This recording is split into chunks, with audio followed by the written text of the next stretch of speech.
So this is gonna be another Saturday suggestion reading. I'm gonna try to make this, weekly and try to do it every Saturday, but we'll see how that goes.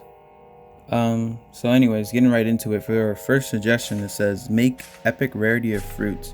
They would be 10%, and it would have some zone and paramecias, some weakologias as well.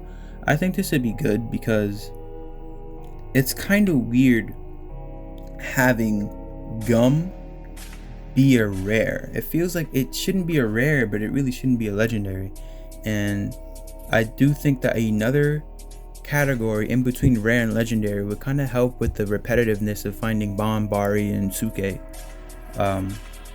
So yeah, having somewhere in between for those beginner logias like Smoke and some of those better paramecias like Gum would be pretty good, especially for early game for the new players.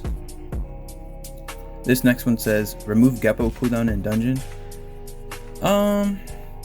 Yeah. I think that the Geppo cooldown is there to make it a little bit more difficult.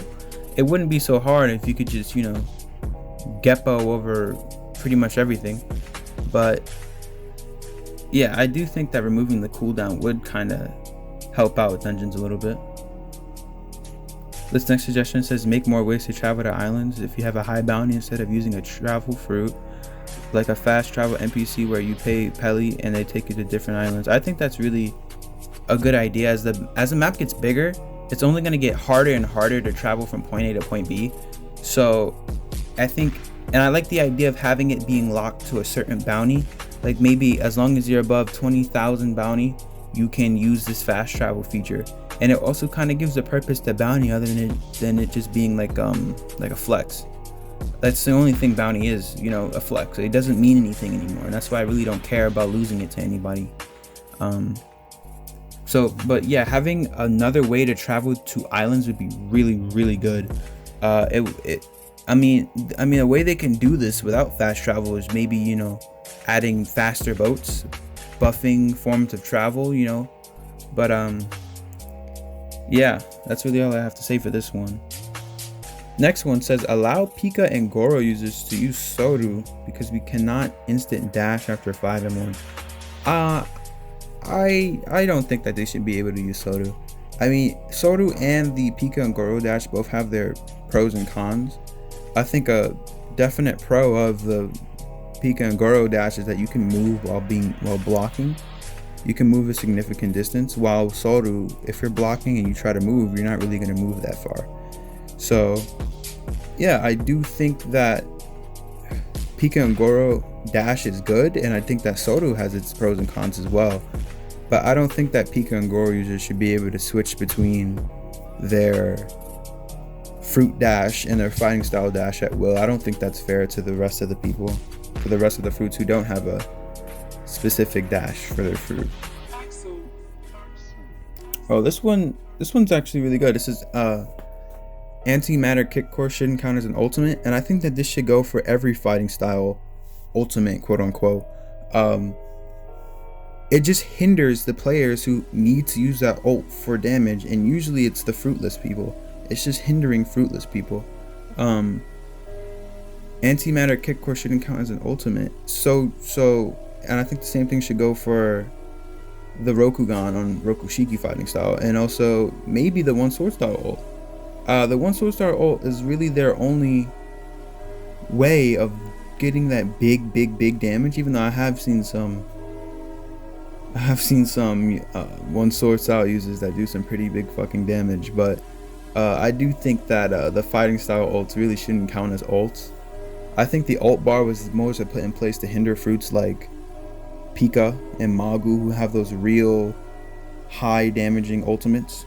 I don't really think it was put in place to hinder fruitless, but it kind of did. But anyways, the next one, add parrying to combat. I thought this was pretty interesting, not because that I don't think that they should add parrying to combat, but I do think they should add things like a guard break. In games like Tekken and Street Fighter, you can break throws or grabs, and I think that the bomb grab and the Gura grab are very predictable, and I think that if you can match the same key or have some sort of input to then break that grab and punish them for being predictable, I think that, you know, it would be pretty fair. I mean, if you're being predictable with your grab, you should be able to be punished with it, just like anything else. Any other form of attack, if you're going to be predictable with it, you get punished for it. This suggestion says listen to your community. There are some good suggestions here, and you won't see because you need YouTubers like Anchor to read them out for you. Definitely. It always takes Sly Kage or Anchor, one of the big YouTubers, for a suggestion that everybody's asking for to even be heard. The whole Tori needs a rework, what would you call it, movement in a way, didn't even start getting traction until Sly Kage made a video on it. I got the whole idea for this video from Anchor. So it's like you need these big YouTubers to even like to be like the spokesperson for the smaller people that don't have a huge platform, and I think that's really bad. And he can easily fix this by just going into suggestions and just saying that he read some, or upvoting some so they can see, oh wow, you uploaded, he's reading them. But I digress. Give other fighting styles a double jump. This is mostly for just one sword style, and I think that one sword style would be really good if it had some sort of double jump or some sort of high jump that would help them travel. I think it'd be a pretty good idea. I agree with this. This next one, it says, why nerf Pika? It's already decent, you dummies. I'm not a Pika user, I'm a Tori user. I left the upvotes and downvotes on this one just so you can see how bad this guy got downvoted. But Pika's definitely gonna get a nerf. I can't see it going into update 4 without one. It's really good, but I really can't see it going into update 4 without getting some sort of a nerf. It says we are almost at update 4 and there's still no bulk buying for logs. That is definitely one people have been asking for a long time, and they should really add something like that. Some quality of life update would really help the game.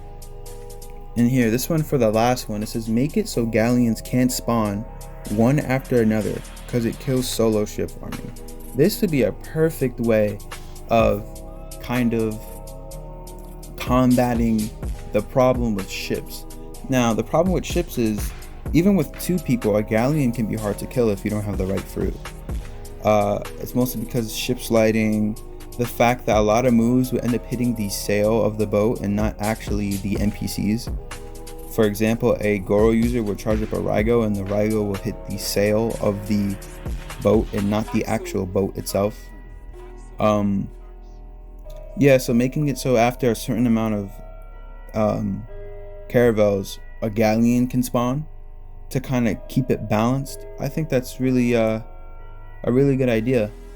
But it would really help out the whole solo ship farming and how it's ship farming has kind of been made obsolete. Even though it is still my favorite way of farming for fruits, it's been made obsolete by CB's farming and dungeons, and there's just so many better ways of getting fruits now that nobody's really ship farming anymore. I still do because I find it kind of fun, kind of something to do while watching a show or something. But this is a really good idea. But anyways, this is the last one. I'm gonna leave it here. I'm gonna pick this back up next Saturday. I'm gonna try to make this a weekly thing. But just if you want to leave your own suggestion, I'll definitely use it in the next video. But anyways, catch you guys later.